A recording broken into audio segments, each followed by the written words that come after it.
Existem muitos desafios para a cafeicultura este ano, mas no período em que estamos é necessário atenção redobrada com uma questão que preocupa muitos cafeicultores, a broca do café.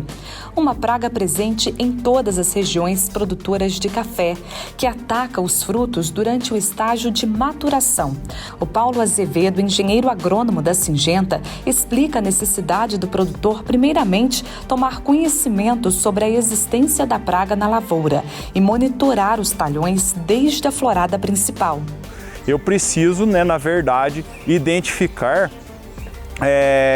o tempo que de 0 até 60 dias após essa florada principal, eu tenho aí uma possibilidade de início de perfuração de frutos. Essa contabilização, ou essa quantificação de frutos perfurados deve ser feita da seguinte maneira. A gente precisa ir até a área, 60 dias após a florada principal, coletar frutos nessa lavoura de maneira aleatória. O que a gente recomenda, pelo menos 500 frutos nesse talhão. Eu preciso levar, ou retirá-los e levar para um local onde eu possa contabilizar, primeiro, se esses frutos estão sendo perfurados, se tem o trânsito da broca ali e se ela está presente ali nesse momento, porque 60 dias após a florada principal, é muito comum a broca estar realizando somente as picadas de prova, que a gente chama. Porque a gente já não tem, a planta de café ou o grão de café não tem consistência suficiente para poder que essa broca perfure a semente, oviposite e completa seu ciclo. Então ela começa, perfura um, testo, vou para o próximo, perfuro o outro e vou para o próximo. A multiplicação da broca da lavoura ocorre no período de 21 dias e chama a atenção a forma como ela pode reproduzir e resultar em perda de produtividade nas lavouras e qualidade do café. E ela tem a capacidade aí de aproximadamente ela ter aí uma multiplicação de um adulto se tornar 15 adultos no próximo ciclo. E isso é uma multiplicação exponencial se a gente pensar. Hoje não existe uma fórmula correlacionando, por exemplo, a porcentagem de broca que eu encontro na lavoura com a quantidade de fruto que eu deixo de produzir ou até mesmo na análise sensorial e física do café. O que eu te digo é o seguinte, que as áreas que apresentam acima de 10% de frutos brocados, existe uma estimativa de diminuição, de até 30% em produtividade. Por que eu te falo isso? Porque os frutos, na verdade, eles antecipam a sua maturação, eles vão ao solo e por isso que a gente não consegue mensurar exatamente o que acontece.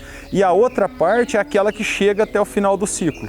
Que o que acontece? Na hora que a gente vai classificar, acima de 2% de semente brocada, a gente tem uma depreciação enorme no valor e algumas mesas compradoras ou praças compradoras de café, elas nem querem esse café pela dificuldade da separação desses grãos.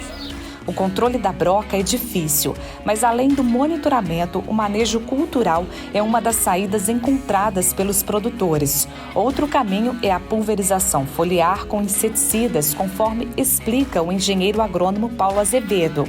Após isso, a gente tem o manejo cultural, que se a gente tiver frutos remanescentes caídos no solo, a gente recomenda a retirada desses frutos remanescentes que são fonte de broca, novas brocas que vão ficar fazendo reinfestações no talhão, fazer a arruação, soprar tudo isso para o centro da linha, passar a trincha, triturar e diminuir as possibilidades de novas entradas.